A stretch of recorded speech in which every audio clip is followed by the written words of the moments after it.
Hello students. स्वागत है आपका आपके इस चैनल सारथी एजुकेशन में। और आज हम पढ़ने वाले हैं क्लास 12th का फ्लेमिंगो का पहला चैप्टर, जिसका नाम है द लास्ट लेसन। वैसे तो ये पहला चैप्टर है, लेकिन नाम इसका है द लास्ट लेसन। और इसके जो राइटर हैं उनका नाम है अल्फोंस डुडे। ये एक फ्रेंच वर्ड है। ठीक है, तो डाउडेट या डाउडे ऐसा कुछ नहीं है। ठीक है, यहाँ ऐसे बोलना है डुडे, डुडे। ठीक है, अल्फोंस डुडे। तो इस चैप्टर को पढ़ने से पहले कुछ बातें जान लेते हैं कि चैप्टर आपको क्लास में भी पढ़ाया जाएगा कहीं ना कहीं। चैप्टर आप यूट्यूब पे और भी बहुत सारे चैनल हैं, ठीक है, जहाँ पर इस चैप्टर को जाके पढ़ सकते हैं। सारथी एजुकेशन पर ही पढ़ने से आपको क्या विशेष लाभ मिलेगा, क्यों आपको सारथी एजुकेशन पर पढ़ना चाहिए, उसकी मैं वजह बता रहा हूँ। देखिए, आप जब चैप्टर पढ़ोगे या आपने कहीं और से पढ़ा, क्लास में पढ़ा या आपने किसी और यूट्यूब चैनल से पढ़ा, ठीक है, तो आपको कुछ बातें ग्रामर की जो होती हैं, जो किताब के पार्ट के अंदर आई होती हैं, वो आपको कुछ मेंशन नहीं की जाती। अब इस पार्ट में भी ग्रामर की कुछ बातें आई हैं, ठीक है, कुछ विशेष बातें आई हैं, ठीक है, उनको मैं आपको पाठ पढ़ाने के दौरान मेंशन करूंगा। जैसे ये जो सेंटेंस है, इस सेंटेंस में देखो आपको यहाँ हैव दिख रहा है, ठीक है, और इस हैव के साथ में आपको रेड कलर में, ठीक है, लर्न भी दिख रहा है। यहाँ पे आप देख पा रहे होंगे, यहाँ आपको ये लर्न भी दिख रहा है। थोड़ा वेट बढ़ा लेता हूँ, ये सब लर्न। तो हैव के साथ में थर्ड फॉर्म आती है, इन्फिनेटिव आता है। ये फर्स्ट फॉर्म क्यों आई है, क्या वजह है, ये ग्रामर की किस रूल की वजह से ऐसा हुआ, ये किस तरह का सेंटेंस है। अगर आपको ये नहीं पता है और आपको जानना है, ठीक है, तो आपको ये पार्ट पूरे ध्यान के साथ देखना पड़ेगा कि जब भी ये सेंटेंस पार्ट के दौरान आएगा तो आपको ये बात पूरी डिटेल में बताई जाएगी। दूसरी बात जो इससे भी ज्यादा जानने योग्य है, आप इस सेंटेंस में जो वेन से स्टार्ट होकर प्रेजेंट तक जा रहा है, इस सेंटेंस में आप देख पा रहे होंगे कि शब्द आया है पीपल। ठीक है, पीपल के साथ आर लगा हुआ है, पीपल के साथ आर आया, कोई विशेष बात नहीं है। लेकिन ये जो यहाँ पर ए आ रहा है, ठीक है, पीपल के साथ में ए आ रहा है, तो पीपल के साथ में ए क्यों आ रहा है, ये ग्रामर का कौन सा रूल है, ठीक है, जिससे हम अभी तक परिचित नहीं है कि पीपल के आगे ए भी लग सकता। अगर आपको इसको भी जानना है, ठीक है, तो आपको इस चैप्टर को पूरी तरह से सारथी एजुकेशन पे ही पढ़ना होगा। अन्यत्र कहीं आप जाके देखोगे ये बात चैप्टर के दौरान कहीं भी मेंशन नहीं की गई। इसके अलावा आप ये सेंटेंस देखोगे, ये पूरा नॉट से लेके डेज तक पूरा एक ही सेंटेंस है। और इस सेंटेंस में आप देख रहे हो, और देखो लास्ट में, आप पहले देखो लास्ट में कौन सा मार्क लगा हुआ है, लास्ट में मार्क लगा हुआ है फुल स्टॉप, यानी कि ये सेंटेंस इंटेरोगेटिव तो नहीं, असर्टिव है या इम्परेटिव है, होगा कुछ भी होगा, लेकिन वैसे तो ये असर्टिव ही है, लेकिन मान लो इंटेरोगेटिव ये बिल्कुल भी नहीं है, क्योंकि अगर इंटेरोगेटिव होता तो यहाँ पर क्वेश्चन मार्क लगा होता। तो अगर ये इंटेरोगेटिव नहीं है तो फिर यहाँ पर आई से पहले डिड, ऐसा तो इंटेरोगेटिव में ही होता है, अक्सर करके आपने देखा होगा। तो आई से पहले डिड क्यों आया है, जबकि ये सेंटेंस असर्टिव है। ठीक है, तो ये अगर आप जानना चाहते हो इस तरह के रूल्स के बारे में, जो ग्रामर के जो थोड़े एडवांस रूल्स होते हैं, पार्ट पढ़ने के साथ साथ ही अगर आप जानना चाहते हो, तो फिर आपको सारथी एजुकेशन को सब्सक्राइब भी करना पड़ेगा। उसकी जो नोटिफिकेशन वाली बेल है उस पर भी क्लिक करके ऑन करना होगा उसे, ताकि सही समय पे आपको नोटिफिकेशन मिल सके। और जो भी वीडियो आपकी, जो भी क्लास है उससे संबंधित जो भी वीडियो आपको डाला जाएगा, उसको आपको पूरे ध्यान के साथ, एकाग्रता के साथ आपको देखना होगा, बिना स्किप किए। अगर आप पूरा देखोगे तो कुछ ना कुछ बातें ऐसी होंगी जो आपको मिलती रहेंगी, और जो आपकी ग्रामर की जो बेसिक किताब जो आप पढ़ रहे हैं जिस क्लास में, उसमें वो बात मौजूद नहीं होगी। ठीक है, तो इन सारी चीज़ों को जानने के लिए आपको ये पाठ ध्यानपूर्वक पढ़ना है। तो चलिए शुरुआत करें। चैप्टर का नाम था हमारे का लास्ट लेसन। अल्फोंस डुडे जो है ये एक फ्रेंच वर्ड है, तो उच्चारण भी हमें फ्रेंच में ही करना पड़ेगा, ठीक है, डुडे। चलते हैं इस चैप्टर। इस चैप्टर की शुरुआत करने से पहले आपकी किताब में एक मैप दे रखा होगा, जो यहाँ पे दे रखा है 1870 से 71 के बीच में जो फ्रांस है ये उसका मैप। फ्रांस की राजधानी यहाँ पेरिस है, और ये जो इलाका है, ये ऊपर वाला इलाका जो आपको दिख रहा है यहाँ पे, ये जर्मनी का है, ठीक है। जर्मनी, पोलैंड और जो थोड़ा बहुत हिस्सा ऑस्ट्रिया का मिला के उस जमाने में एक अलग ही देश होता था जिसको प्रसिया के नाम से जानते, यानी कि जर्मनी को पहले जर्मनी नहीं कहा जाता था। जर्मनी, पोलैंड और ऑस्ट्रिया का कुछ भाग मिला के इन तीनों देशों का समूह जो होता था, उस पूरे भौगोलिक क्षेत्र को प्रसिया के नाम से जाना जाता। और इस प्रसिया ने, यानी कि पुराने जर्मनी ने, ये जो फ्रांस के शहर हैं आपको दिखाई दे रहे हैं यहाँ पर, ये नाम लिखे हुए हैं एल्सास, ईरा, और ये लिखा है लुरेन। बहुत से लोग इसे लॉरेन पढ़ते हैं, लेकिन फ्रेंच वर्ड है और फ्रेंच में से लुरेन पढ़ा जाता है, लुरेन, ठीक है। तो अल्सास और लुरेन ये जो दो शहर थे बॉर्डर के पास में ही थे, इन पर उसने क्या कर लिया था, कब्जा कर लिया था। और कब्जे के दौरान जो कुछ भी हुआ वहीं इन्हीं शहरों के आसपास एल्सास की घटना है इस पाठ में, तो उसी घटना का जिक्र जो है इस पाठ में किया गया। तो चलिए पढ़ना शुरू करते हैं। तो जो भी नरेटर हैं इस पाठ के, वक्ता हैं, वो कह रहे हैं कि मैंने started for school very let that morning. तो वो कह रहे हैं कि मैं स्टार्टेड माने क्या, शुरू किया या जाने के सेंस में स्टार्ट का मतलब रवाना भी होता है। तो आई स्टार्टेड, देखो किसी भी वर्ब में टी के बाद अगर ईडी आ रहा है, सेकंड फॉर्म हो या थर्ड फॉर्म, तो उसे टिड पढ़ना है, ना कि टेड। स्टार्टेड नहीं, स्टार्टेड, ठीक है, स्टार्टेड। तो आई स्टार्टेड फॉर स्कूल, मैं स्कूल के लिए रवाना हुआ, मैं स्कूल के लिए रवाना हुआ, वेरी लेट, बहुत देरी से, दैट मॉर्निंग, उस सुबह। तो जो नरेटर हैं, जो कि एक लड़का है, फ्रेंच जो उसका नाम है, वो कह रहा है कि मैं उस सुबह बहुत देरी से स्कूल के लिए रवाना हुआ। एंड और वॉच किसके लिए आया, आई के लिए, यानी कि I watch in great dread. Dread माने होता है भय। वो कह रहा है कि मैं बहुत ज्यादा डर में था। काय के डर में था, ऑफ अ स्कॉल्डिंग। स्कॉल्डिंग माने होती है डांट। तो वो कह रहा है कि मैं बहुत ही ज्यादा डांट के डर में था। डांट के डर में होने का मतलब है, यानी कि जो भी वो है फ्रेंच नाम का लड़का जिसने अपने इसके लिए यहाँ पे आई लगाया गया है, वो कह रहा है कि मुझे डांट का बहुत बड़ा डर था, यानी कि उसे ऐसा लग रहा था कि उसे डांट पड़ेगी क्योंकि लेट बहुत हो गया था। स्पेशली, विशेष रूप से, बिकॉज, क्योंकि, मिस्टर नहीं लिखा, ये एम लिखा है, एम हेमल, ठीक है, उनका किसी का टीचर का नाम है, तो डॉट लगा के लिखा है, एम का मतलब भी कुछ होगा। एम हेमल, ये जो एम हेमल थे, हैड सेड, पास्ट का परफेक्ट है, ने कहा था। तो कह रहा है कि मुझे डांट का बहुत बड़ा डर था। और ऐसा क्यों था, वो कह रहा है विशेष तौर पे ऐसा इसलिए था क्योंकि मिस्टर हेमल ने हैड सेड, कहा था, क्या कहा था, दैट, की ही वुड क्वेश्चन अस, वो हमसे प्रश्न पूछेंगे। विल का वुड हो गया है, जब हम इनडायरेक्ट बनाते हैं तो विल सेल का वुड या शुड हो जाता है, आपने देखा होगा इनडायरेक्ट बनाते समय। काय पे पूछेंगे, ऑन पार्टिसिपल्स। तो ये ग्रामर जो आप पढ़ोगे तो वहां पर एक शब्द आएगा पार्टिसिपल, और इसका यूज जैसे आप सिंथेसिस पढ़ते हो, तो सिंथेसिस में जब सिंपल सेंटेंस को जोड़ के सिंपल सेंटेंस बनाओगे, वहां पर ये शब्द आपको सुनने को मिलेगा।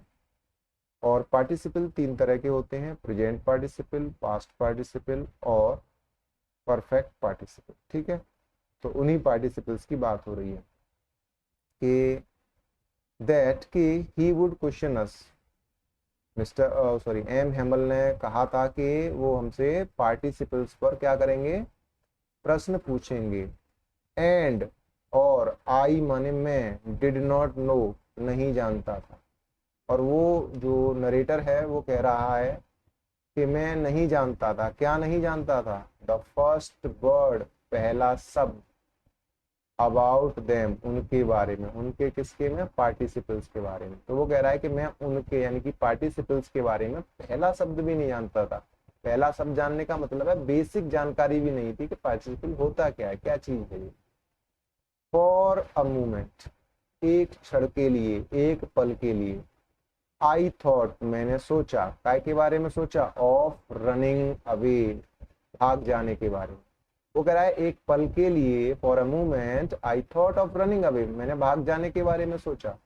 और काय के बारे में सोचा, एंड स्पेंडिंग द डे, और दिन बिताने के बारे में सोचा। कहाँ पर, out of the doors. Out of doors का मतलब है दरवाजे से बाहर नहीं। ठीक है, ये फ्रेज है। आउट ऑफ डोर्स का मतलब होता है घर से बाहर। ठीक है, तो वो कह रहा है कि एक पल के लिए मैंने भाग जाने के बारे में और घर से बाहर कहीं दिन बिताने के बारे में, व्यतीत करने के बारे में सोचा। यानी कि वो जाना ही नहीं चाहता था स्कूल। वो सोच रहा था कि चलो इससे बढ़िया है कि वो पूछेंगे कि कहीं स्कूल आज बंक किया जाए। It was so warm so bright, वो कह रहा है कि बहुत ही ज्यादा वार्म था, गर्म था, और बहुत ज्यादा कैसा था, ब्राइट था। ब्राइट मतलब उज्जवल, वार्म माने गर्म। अब देखो ये जो बात हो रही है, ये बात हो रही है फ्रांस की। तो फ्रांस में गर्म, ज्यादा गर्म होने का मतलब है उनके लिए काफी अनुकूल है, क्योंकि फ्रांस में लगभग 12 महीने ही बहुत ज्यादा ठंड पड़ती है। ठीक है, हमारे यहाँ के हिसाब से, हमारे देश के हिसाब से अगर हम लिखेंगे सो वार्म, तो इसका मतलब है बहुत ज्यादा दुखदाई हो जाएगा, हमें कुछ सुख नहीं मिलेगा ज्यादा गर्म दिन होगा तो हमारा। ठीक है, लेकिन उनके हिसाब से देखेंगे तो सो वार्म बहुत ज्यादा गर्म, लेकिन उनके सेंस में ये पॉजिटिव सेंस रखता है। इसका मतलब उनके लिए अनुकूल था, क्योंकि उनके यहाँ तो ठंडी ही पड़ती है। और कैसा था, ब्राइट भी था, यानी कि सूरज अच्छी तरह से चमक रहा था, कोई बादल वगैरह, धुंध वगैरह नहीं थी। द बर्ड्स वर चर्पिंग, चिड़िया चहचहा रही थी। एट द एज, किनारे पर, किसके किनारे पर, ऑफ द वुड्स। वुड माने लकड़ी होती है, लेकिन वुड्स माने होता है फॉरेस्ट, जंगल। ठीक है, तो चिड़िया जो थी वो क्या कर रही थी, जंगल के किनारे पर चहचहा रही थी। एंड और, इन द ओपन, और इन द ओपन फील्ड, खुले मैदान में। जंगल के किनारे पर चिड़िया चहचहा रही थी, और खुले मैदान में क्या हो रहा था, तो खुले मैदान में बैक ऑफ द सो मिल। सो मिल माने होती है आरा मशीन। आरा मशीन तो आप जानते ही होंगे, जो लकड़ियां होती हैं, लकड़ियों को काटने के लिए जो मशीन लगाई जाती है, उसे हिंदी में हम आरा मशीन कह देते हैं, अंग्रेजी में उसे सो मिल बोल देते हैं। तो सो मिल के बैक माने पीछे, और वो कह रहा है और खुले मैदान में आरा मशीन के पीछे क्या हो रहा था, खुले मैदान में आरा मशीन के पीछे, द प्रशियन सोल्जर्स। प्रशियन अभी बताया था, प्रशिया क्या था, जर्मनी, पोलैंड और थोड़ा सा हिस्सा ऑस्ट्रिया का मिला के पुराने जमाने में ये एक देश था। बाद में ये अलग अलग हो गया, इसमें से जर्मनी बना, पोलैंड बना और ऑस्ट्रिया में चला गया बचा कुछ हिस्सा। तो वहीं के पर्सिया के कौन, सैनिक क्या कर रहे थे, वर ड्रिलिंग।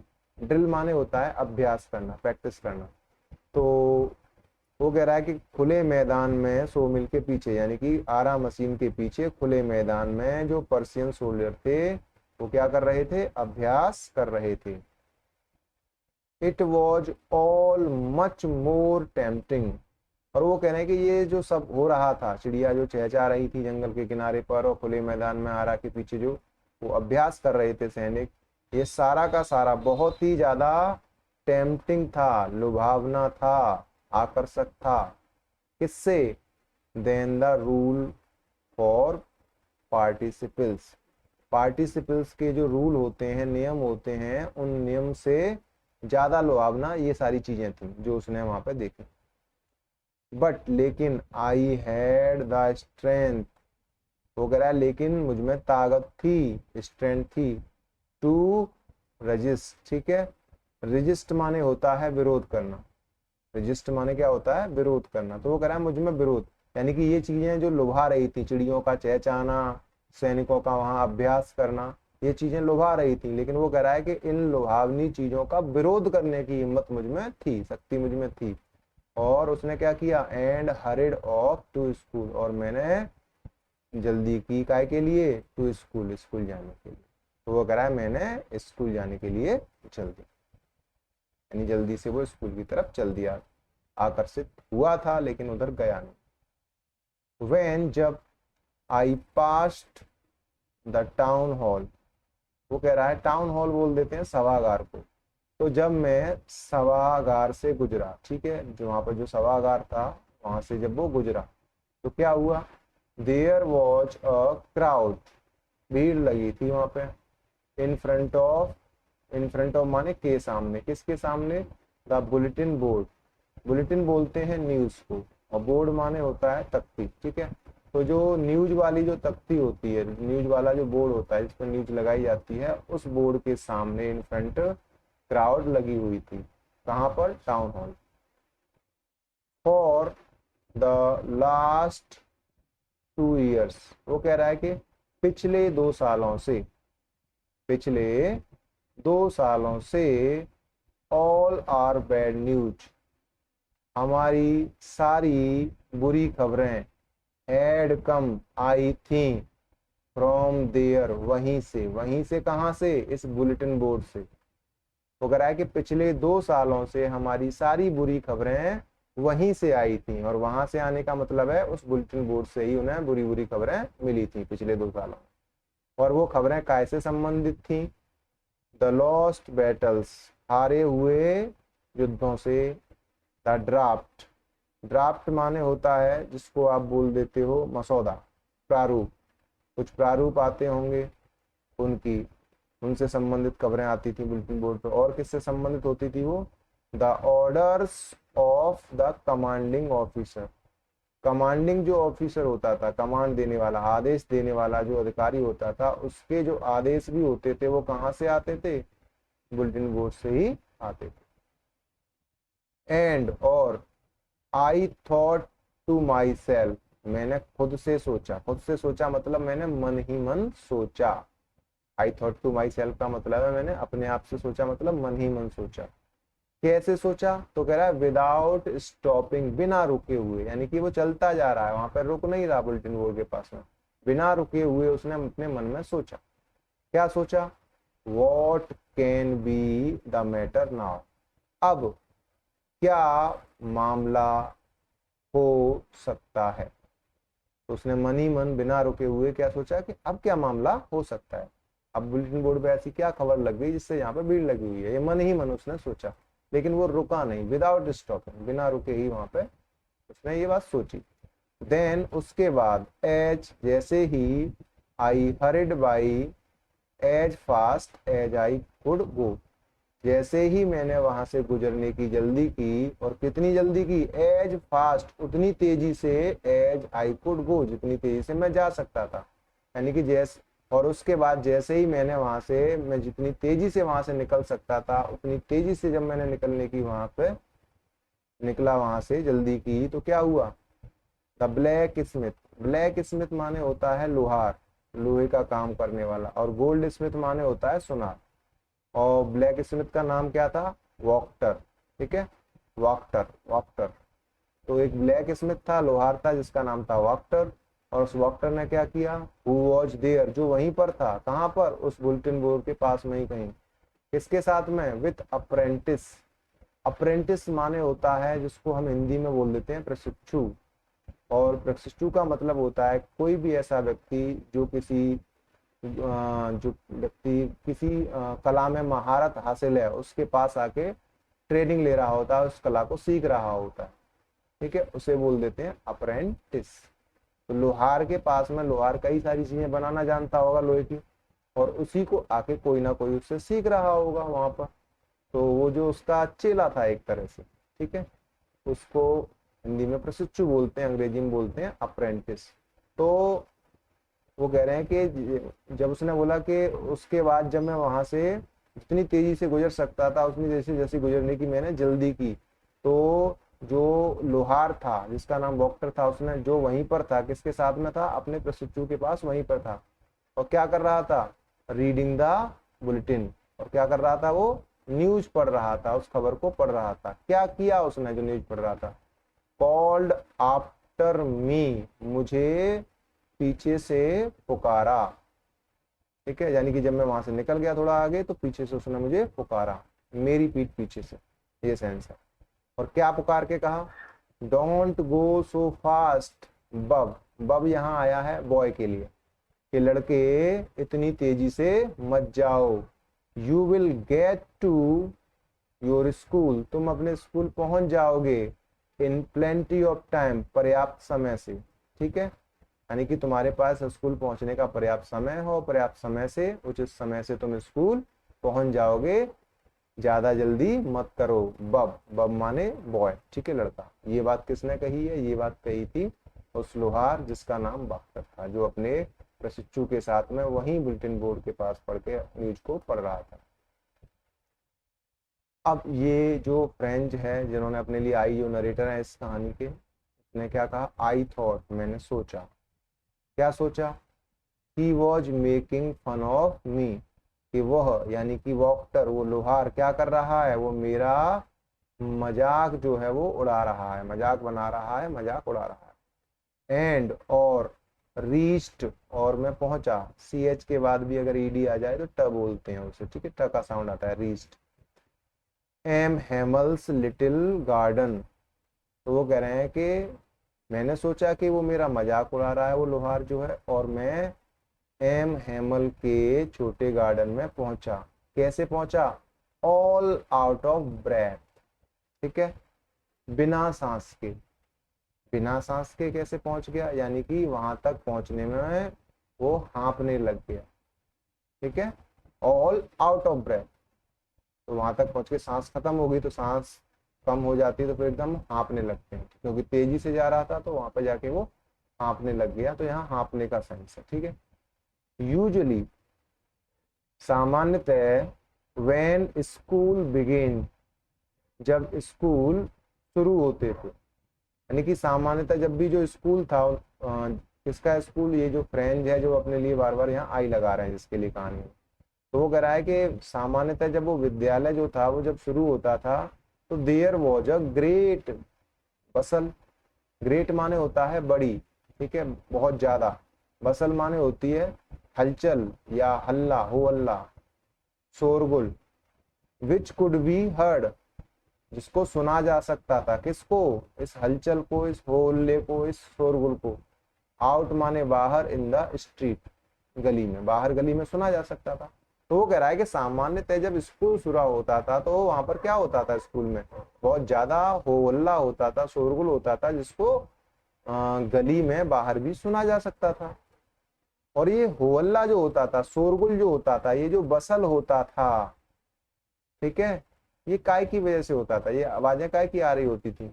तो आगे बता रहा है, the opening and closing of desk, ठीक है, जो डेस्क होती है उसको खोलने या बंद करने का, यानी कि ये जो शोरगुल हो रहा होता था स्कूल में, क्या हो रहा था, खोलने और बंद करने का, किसको, डेस्क को। अब बच्चों की मेज होती है, बेंच वगैरह, उसमें जो डेस्क लगी होती है उनको बच्चे खोलते रहते हैं, बंद कर देते हैं, इसका हल।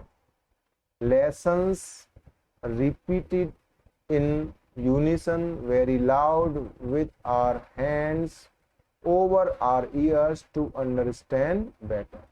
और काय का हो हल्ला हो रहा होता था, ठीक है, हलचल हो रही होती थी, हो हल्ला हो रहा था। तो एक तो बात उसने बता दी कि जो डेस्क होती है उसके खोलने और बंद करने का हो हल्ला हो रहा होता था, जिसको गली में बाहर भी सुन सकते थे। और काय का, तो वो दूसरी उसने बात बताई है, यहां से पढ़ेंगे से, टू अंडरस्टैंड बेटर, बेहतर तरीके से समझने के लिए, किसको, लेसन्स को। तो पाठों को बेहतर तरीके से समझने के लिए क्या होता था, ओवर आर ईयर, अपने कानों पर, विथ आर हैंड्स, ठीक है, अब कैसे? अपने हाथों से। अपने हाथों को कहाँ पर रख लिया जाता था? कानों के ऊपर। क्या करते थे? रिपीटेड करते थे, यानी कि बार बार उन पाठ जो हमें दिए जाते थे उनको हम अच्छी तरह से समझने के लिए कानों पे हाथ रख के उनको रिपीट करते थे। कैसे? इन यूनिसन। यूनिसन माने होता है एक स्वर, एक स्वर में करते थे, यानी कि सभी लोग एक साथ ही करते होंगे। और कैसे करते थे? वेरी लाउड, बहुत जोर जोर से। आपने देखा होगा, अगर आप भारत से हैं और गांव में प्राइमरी स्कूल वगैरह या छोटी क्लास के बच्चों को देखा होगा, आप भी रहे होंगे उसमें, तो बच्चे क्या करते हैं? एक स्वर में जोर जोर से करते हैं। ठीक है। जो भी है, जैसे उनको अगर वर्णमाला पढ़ाई जा रही है या उनको गिनतियां सिखाई जा रही हैं, तो एक साथ जोर जोर से एक बच्चे को सामने खड़ा कर देंगे, वो बोलेगा, फिर सभी लोग एक स्वर में बोलते हैं। तो वो भी कह रहा है कि ये जो हो हल्ला हो रहा था, वो एक तो उसने हो हल्ले का कारण बताया कि डेस्क के खोलने और बंद होने की वजह से ये होता था, और किसकी वजह से होता था कि जो लेसन दिए जाते थे उनको क्या किया जाता था? अच्छी तरह से, बेटर अंडरस्टैंडिंग के लिए, अच्छी बेहतर समझने के लिए वो अपने हाथों को कानों पर रख के एक स्वर में बहुत तेज आवाज में क्या कर रहे होते थे? रिपीटेड। और इसकी वजह से भी ये क्या हो रहा होता था? बसल हो रहा होता था। और तीसरी बात उसने इस बसल के लिए बताई है, जो कारण बताया, वो क्या है? एंड। और ये बसल काय का होता था? The teachers great ruler, teacher के, अध्यापक के बड़े रूलर का। ठीक है। रैपिंग, रैपिंग माने होता है खटखटाना, स्ट्राइक करना, मेज पे पीटना एक तरह से, ऑन द टेबल। ठीक है। तो टेबल पर टीचर के बड़े जो रूलर होता था, रूलर से वो पीटते भी हैं टीचर, उसको खटखटाने का, यानी कि टेबल पर टीचर आराम से उसको लेके पकड़ के बैठ के उसको, रूलर को खटखटा रहा होगा, तो उसका भी क्या होता था? शोरगुल होता था, बसल होता था। और ये बसल, ये तीनों तरह का जो बसल है, डेस्क को खोलने बंद करने का, बहुत तेज तेज आवाज में एक स्वर में कानों पे हाथ रख के अच्छी तरह समझने के लिए अपने पाठों को रिपीट करने का, दोहराने का, और टेबल पर टीचर के बड़े रूलर को खटखटाए जाने का, इस शोरगुल को गली में बाहर सुना जा सकता था। बट, लेकिन, नाउ, अब, इट वॉज ऑल्सो स्टिल, लेकिन अब ये सब का सब कैसा था? बहुत ही ज्यादा स्थिर था, शांत था, यानी कि अब शोरगुल नहीं हो रहा था। I had counted on, counted on का मतलब होता है बिलीव्ड, काउंट ऑन माने होता है भरोसा करना। ठीक है। फ्रेजल वर्ब है। तो वो कह रहा है कि मैंने भरोसा किया था। किसने? ये जो है फ्रेंच नाम है इसका, इस कहानी का नरेटर है। तो भरोसा क्या क्या किया था? तो कह रहा है द कमोशन, कमोशन माने होता है शोरगुल, हो अल्लाह। ठीक है। तो वो कह रहा है कि मैंने क्या किया था? काउंटेड ऑन किया था, भरोसा किया था। किसका भरोसा किया था? इस हो अल्ले का, ये जो हो अल्ला होता था रोजाना स्कूल में। और भरोसा क्यों किया था? टू गेट टू, पहुंचने के लिए, माई डेस्क, अपनी डेस्क पर, विदाउट बीइंग सीन, बिना दिखाई दिए। तो वो कह रहा है कि लेकिन अब सब कुछ शांत था, बहुत ज्यादा शांत था, और मैंने भरोसा किया था इस उल्ले का, काय के लिए? कि अपनी सीट पर, अपनी डेस्क पर बिना दिखाई दिए पहुंचने का, यानी कि उसको यकीन था कि हो अल्लाह हो रहा होगा रोज की तरह ही, और वो मालूम भी नहीं पड़ेगा, चुपचाप उस होल्ले में से होके कहाँ पहुंच जाएगा? अपनी डेस्क पे पहुंच जाएगा। ऐसा उसने भरोसा किया था। कमोशन माने हो अल्लाह, शोरगुल। काउंटेड ऑन फ्रेजल वर्ब है, जिसका मतलब होता है बिलीव करना, भरोसा करना। ठीक है। एक मिनट। बट, लेकिन, ऑफ कोर्स, वास्तव में, दैट डे, उस दिन, everything had to be as quiet as Sunday morning, लेकिन वास्तव में उस दिन हर चीज को हैड टू बी, होना था। क्या होना था? एज क्वाइट, इतना शांत, एज संडे मॉर्निंग, जितना कि संडे की मॉर्निंग होती है। अब संडे की मॉर्निंग को कौन पढ़ने जाता है? तो वहां पर शांति रहती होगी स्कूल में। तो वो कह रहा है कि उस दिन भी वास्तव में हर चीज को उतना ही शांत होना था जितना कि संडे की मॉर्निंग को होता है, शांति होती है। अब आपने देखा होगा कि आप बोलते हो ना, आज ही बारिश, कोई काम करने निकल रहे हो, फिर गुस्से में कहते हो आज ही बारिश होनी थी, उसी तरह का सेंटेंस है कि लेकिन वास्तव में उस दिन को उस दिन हर चीज को उतना ही शांत होना था जितना कि संडे की मॉर्निंग होती, यानी कि वो नहीं चाहता था कि उस दिन शांति रहती, क्योंकि उसे बिना दिखाई दिए अंदर जाना था और शोरगुल का फायदा उठा के जाना था, लेकिन ऐसा नहीं था, सब शांत थे उस दिन। थ्रू थ्रू द विंडो, खिड़की में से होकर, आई सॉ माई क्लासमेट्स, मैंने क्या किया, मैंने अपने सहपाठियों को देखा, ऑलरेडी इन देयर प्लेसेस, जो कहाँ थे, पहले से ही अपनी जगह पे थे। उसने खिड़की में से अपने सहपाठियों को देखा जो साथ में पढ़ते थे, देख रहा था कि सभी आए हैं कि नहीं आए, शांति क्यों है। तो उसने देखा कि पहले से ही सभी लोग अपनी जगह पे थे। एंड एम हेमल, और जो एम हेमल थे ये टीचर हैं उनके, क्या कर रहे थे, वॉकिंग कर रहे थे, टहल रहे थे up and down. Up and down का मतलब होता है इधर उधर, ठीक है। तो वो कह रहे हैं कि और जो एम हेमल थे यानी कि उनके जो टीचर थे वो क्या कर रहे थे, अप डाउन कर रहे थे, यानी कि इधर उधर टहल रहे थे। कैसे, with his terrible iron ruler, अपने उस भयानक, आयरन माने लोहे के, रूलर के साथ में। और रूलर कहाँ पे लगा के रखा था उन्होंने, अंडर हिज आर्म, अपनी बाजू के नीचे। तो वो कह रहा है कि खिड़की में से होकर मैंने अपने क्लासमेट्स को देखा, जो कैसे थे, ऑलरेडी इन देयर प्लेसेस, वो पहले से ही अपनी जगह पे थे। और मिस्टर हेमल जो टीचर थे वो कैसे क्या कर रहे थे, अप एंड डाउन कर रहे थे, मतलब इधर उधर वॉक कर रहे थे, टहल रहे थे। और कैसे टहल रहे थे, अपनी बाजू के नीचे उस भयानक लोहे के रूलर को दबाए हुए, ठीक है। मतलब उनके हाथ में रूलर भी लगा हुआ था और लोहे का रूलर था वो, तो डर गया होगा। आई हैड टू ओपन, मुझे खोलना पड़ा, द डोर, वो कह रहा है मुझे दरवाजा खोलना पड़ा, मजबूरी, हेड के साथ इंफिनिटिव, मतलब मजबूरी में कोई काम किया, तो मुझे दरवाजा खोलना पड़ा।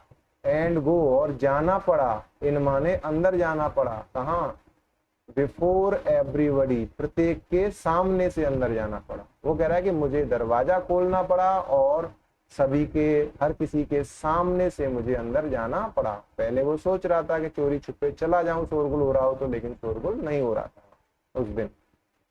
यू कैन इमेजिन, अब वो हमसे कह रहा है, हम जो पढ़ रहे हैं पार्ट उनसे कह रहा है कि यू कैन इमेजिन, आप कल्पना कर सकते हो, हाउ आई ब्लस्ट, मैं कितना डर गया था।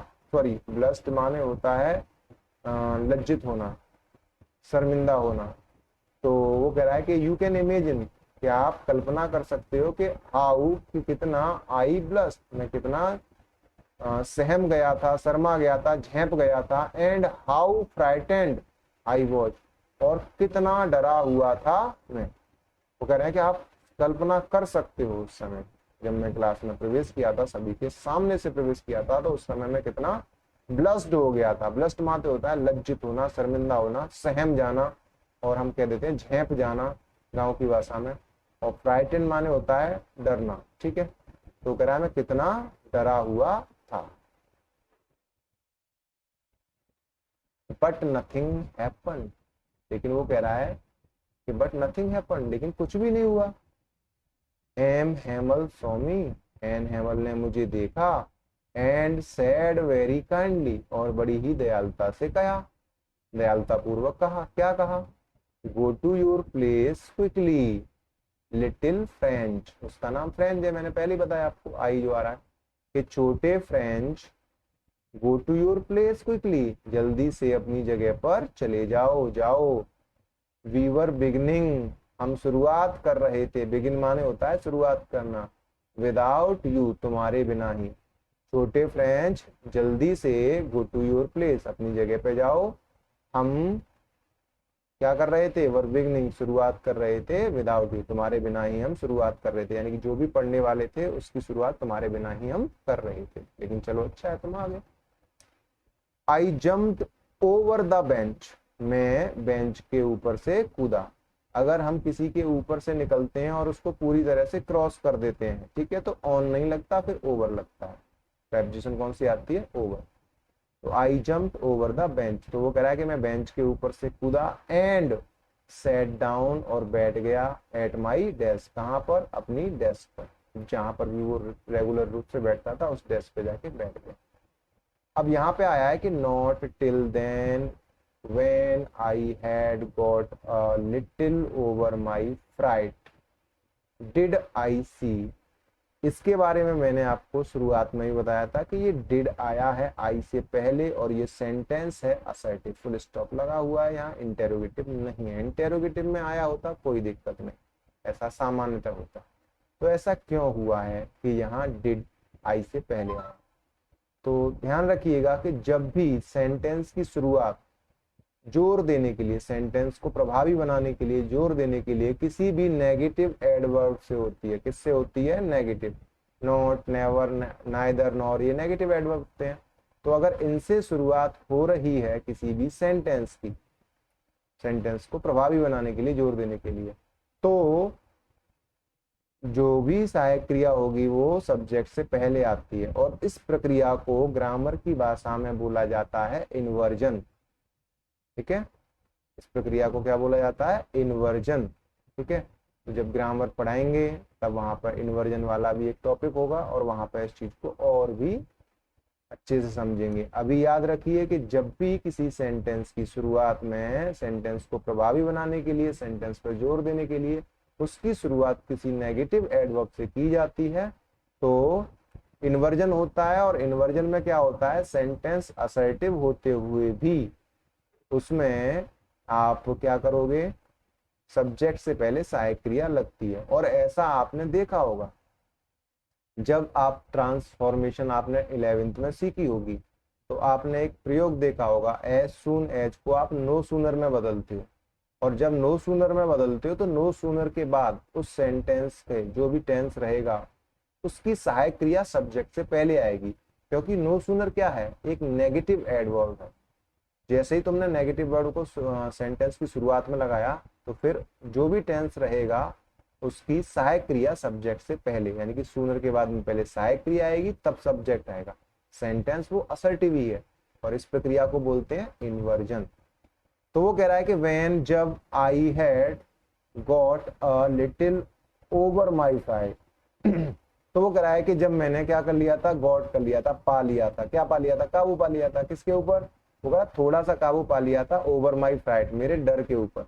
तो वो कह रहा है कि जब मैंने थोड़ा सा काबू पा लिया था अपने डर के ऊपर, वो पहले बहुत डर रहा था, अब थोड़ा सा काबू, कंट्रोल में कर लिया है, तो क्या हुआ? नॉट टिल देन, वो कह रहा है तब तक नहीं। नॉट टिल देन, तब तक नहीं। डिड आई सी, मैंने देखा। यानी कि जब तक मैंने अपने डर पर थोड़ा सा काबू नहीं पा लिया तब तक मैंने देखा ही नहीं। क्या नहीं देखा? दैट, कि और टीचर, कि हमारे जो अध्यापक हैं, हैड ऑन, उन्होंने पहने हुए था। क्या पहने हुए थे वो अध्यापक? हिज ब्यूटीफुल ग्रीन कोट, अपना सुंदर हरा कोट। हिज फ्रील्ड शर्ट, फ्रील्ड माने होती है जिसको बोलते हैं झल्लरदार, जिसमें झल्लर लगी हो, जैसे फ्रॉक वगैरह होती है उसमें झल्लर वगैरह लटकी रहती है, ऐसे ही कुछ शर्ट में भी झल्लर लगी होती है। तो उन्होंने भी अपनी कैसी शर्ट पहनी हुई थी? फ्रील्ड शर्ट, जिसमें झल्लर लगी थी। एंड, और क्या पहने हुआ था टीचर ने? The little black silk cap, और एक काली सिल्क की रेशमी टोपी। ऑल एम्ब्रॉयडर्ड, सारी की सारी ये कैसी थी? एम्ब्रॉयडर्ड थी। मतलब इसको बोलते हैं, एम्ब्रॉयड माने होता है कड़ी हुई थी, उस पर कढ़ाई हो रही थी। दैट, जिन्हें ही नेवर वोर, वो कभी नहीं पहनते थे, यानी कि इस तरह के कपड़ों को वो कभी नहीं पहनते थे। एक्सेप्ट, सिवाय, ऑन इंस्पेक्शन, सिवाय इन्फेक्शन वाले दिन, निरीक्षण वाले दिन, एंड प्राइज डेज, और पुरस्कार वाले दिन, इनाम वाले दिन। यानी कि जिस दिन निरीक्षण किया जाता था उस दिन, या जिस दिन इनाम दी जाती थी उस दिन के अलावा वे उन कपड़ों को कभी नहीं पहनते थे। यानी कि इन दो ही समय पर, विशेष समय पर उन कपड़ों को पहना करते थे, नॉर्मली वो ऐसे कपड़े नहीं पहना करते थे। और वो कह रहा है कि जब तक मैंने अपने डर पे थोड़ा सा काबू नहीं पा लिया तब तक तो मैं ये जो कपड़े पहन रखे थे इस तरह के, इनको मैं देखा ही नहीं मैंने। ठीक है, उसका ध्यान उनके टीचर पे गया ही नहीं कि टीचर पहने क्या हुए हैं। जब काबू पा लिया तब वो ये देखने में सक्षम हो पाया। बिसाइड्स, इसके अतिरिक्त, यानी कि ये जो देखा इसके अतिरिक्त, और क्या देख लिया उसने? द होल स्कूल, पूरा स्कूल, सीम्ड माने लगता था, सो स्ट्रेंज बहुत ही ज्यादा विचित्र, एंड सोलेम, सोलेम माने होता है गंभीर, सीरियस। और वो कह रहा है इसके अतिरिक्त जो पूरा स्कूल था, पूरा विद्यालय था, वो कैसा लगता था। ठीक है, कैसा लगा उसे। टीचर को तो उसने देख लिया, चलो कपड़े पहने हुए थे, लेकिन यहाँ पर विद्यालय उसको कैसा लगा, कि ऐसा लगा बहुत ही ज्यादा विचित्र लगा और बहुत ही ज्यादा गंभीर लगा पूरा विद्यालय। बट लेकिन द थिंग, वो चीज, दैट सरप्राइज्ड मी, जिसने मुझे आश्चर्यचकित किया, मोस्ट माने सबसे ज्यादा। वो कह रहे हैं लेकिन वो चीज जिसने मुझे सबसे ज्यादा सरप्राइज कर दिया, आश्चर्यचकित कर दिया, अचंभित कर दिया, वो क्या थी, वाच, वो थी, टू सी, देखना, क्या देखना, ऑन द बैक बेंचेज, कहाँ, पहले उसने देखा है कि कहाँ देखना, कि पीछे वाली बेंचेज पे देखना, और क्या देखना, दैट के, दैट वर ऑलवेज एम्प्टी, और ये बेंचेज कैसी रहती थी, जो हमेशा खाली रहती थी, जो हमेशा खाली होती थी। उन पर किसको देखना, तो कह रहे हैं द विलेज पीपल, यानी कि विलेजर्स, गांव के लोगों को, सिटिंग माने बैठे हुए, क्वाइटली माने शांतिपूर्वक, लाइक आवर सेल्फ, हमारी तरह। तो वो कह रहा है कि टीचर ने जो कपड़े पहन रखे थे, विशेष तरह के परिधान, उसके अतिरिक्त पूरा जो विद्यालय था वो उसको कैसा लगा, वो बहुत ही ज्यादा विचित्र लगा और गंभीर लगा। लेकिन वो कह रहा है कि वो चीज जो, जिसने उसको सबसे ज्यादा, वो कह रहा है जिसने मुझे सबसे ज्यादा सरप्राइज किया, अचंभित किया, वो क्या चीज थी, तो वो कह रहा है वो चीज ये थी कि पिछली जो पीछे की क्लास में जो बेंचेस थी, जो हमेशा खाली रहती थी, उन सीटों पर गांव के लोगों को हमारी तरह ही शांतिपूर्वक बैठे देखना सबसे ज्यादा मेरे लिए क्या था, आश्चर्यचकित। पीछे की सीट जो खाली रहती थी, उन सीटों पर गांव के लोगों को हमारी तरह, ठीक है, शांतिपूर्वक बैठे देखना क्या था, मेरे लिए सबसे ज्यादा अचंभित करने वाली चीज थी। और कौन बैठा हुआ था पीछे, तो लिखा है old Houser, old Houser, old माने बूढ़ा, हाउजर, हाउजर बोलते हैं मिस्त्री को, जो मकान बनाने का काम करते हैं उन्हें, ठीक है, जो हाउस बनाते हैं, जो हाउजर, ठीक है। तो पुराना नहीं कहेंगे, बूढ़ा कहेंगे, यहाँ ओल्ड माने पुराना भी होता है, तो बूढ़ा मिस्त्री बैठा हुआ था, घर बनाने वाला। और ये कैसे बैठा हुआ था, ठीक है, कैसा लग रहा था, तो कह रहे हैं कि with his three cornered head, अपनी तीन कोने वाली टोपी के साथ में, यानी कि वो जो हाउजर था, जो घर बनाने वाला मिस्त्री था, वो तीन कोने की, यानी कि टोपी कुछ इस तरह की होगी, ठीक है, तीन कोने वाली टोपी को पहन के बैठा हुआ था। और कौन बैठा था पीछे की बेंचों पे, द फॉर्मर मेयर, फॉर्मर माने होता है पूर्व, जो अब नहीं है, पहले था। मेयर को हिंदी में बोल देते हैं महापौर, ठीक है। तो वो कह रहे हैं कि जो पुराना जो मेयर था, पूर्व वाला जो मेयर था, वो बैठा हुआ था वहां पे। और कौन बैठा था, द फॉर्मर पोस्ट मास्टर, तो पीछे की बेंचेज पे और कौन बैठा था, पुराना यानी कि पूर्व डाकिया, डाकपाल भी बैठा था, ठीक है। पोस्टमैन माने होता है डाकिया, पोस्ट मास्टर माने होता है डाकपाल। आपने जो क्लास 10th पढ़ के आए हैं, वहां पर आपने आ लेटर टू गॉड पढ़ा होगा, वहां पर पोस्ट मास्टर आया, डाकपाल। तो पूर्व डाकपाल भी बैठा हुआ था पीछे की बेंचेस पे। और कौन बैठे हुए थे, एंड सेवरल अदर बिसाइड्स, और वो कह रहा है कि और भी अन्य बैठे हुए थे, बिसाइड्स माने इनके अतिरिक्त, यानी कि ये जो लोग बैठे थे, हाउजर, मेयर और पोस्ट मास्टर, इनके भी अतिरिक्त कई अन्य लोग बैठे हुए थे। कहाँ पर, जो क्लास की जो पीछे वाली बेंचेस थी, जो हमेशा खाली रहती थी, उन पर। और उनको वहां पर बैठे देखना, शांतिपूर्वक बैठे देखना हमारी तरह, मेरे लिए सबसे ज्यादा आश्चर्यचकित करने वाली चीज थी। एवरीबडी लुक्ड, हर कोई दिखता था, कैसा दिखता था, कैसा लगता था, सैड, हर कोई दुखी लगता था। एंड हाउजर हैड ब्रॉट, और जो हाउजर था, जो मिस्त्री था घर बनाने वाला, वो लेके आया था, क्या लेके आया था, एन ओल्ड प्राइमर, एक पुरानी प्राइमर। प्राइमर माने होता है जो शुरुआती किताब होती है, ठीक है, जिसको हम बाल पोती कह देते हैं, वर्णमाला वाली जो किताब होती है, उसमें गिनती, वर्णमाला, सारी चीजें मिक्स करके दे रखी होती हैं। तो उस प्राइमर को, यानी कि उस बेसिक जो हमारी किताब होती है, जब शुरुआत हम पढ़ाई की करते हैं, जो किताब होती है हमारी गांव की भाषा में उसे बाल पोथी कह दिया जाता है, उस बाल पोथी को, उस वर्णमाला वाली किताब को वो लेके आया था। और ये किताब कैसी थी? Thumbed at the edges, edges पर ये थम्ड थी। थम्ड माने क्या है? देखो थम माने तो होता है अंगूठा, ठीक है, लेकिन यहाँ थम नाउन की तरह यूज नहीं हुआ, यहाँ क्रिया की तरह से यूज हुआ है। अगर हम किसी किताब को पढ़ेंगे तो अंगूठों का प्रयोग तो होगा, और अंगूठों का रेगुलर प्रयोग होता है किसी चीज में तो वो उसके किनारे जो है ना घिस जाते हैं, किसी भी किताब के आपने देखे होंगे किनारे घिस जाते हैं। तो यहाँ जो थम्ड आया है वो घिसने के सेंस में आया है, ठीक है। तो वो क्या लेके आया था? एक पुरानी किताब लेके आया था, पुरानी बाल पोथी लेके आया था, पुरानी वर्णमाला की किताब लेके आया था, जो किनारों पर कैसी थी? थम्ड थी, घिसी हुई थी। और ही हैड, और वो पकड़े हुआ था, इट माने इसे, ओपन माने खोलकर, कहां पर? ऑन हिज नीज, अपने घुटनों पर। और वो इस बाल पोथी को, इस प्राइमर को अपने घुटनों पर खोल के पकड़े हुए था। और कैसे पकड़े हुआ था? तो लिखा है with his great spectacles, spectacles माने होता है चश्मा, ठीक है, तो अपने बड़े चश्मे के साथ, ठीक है।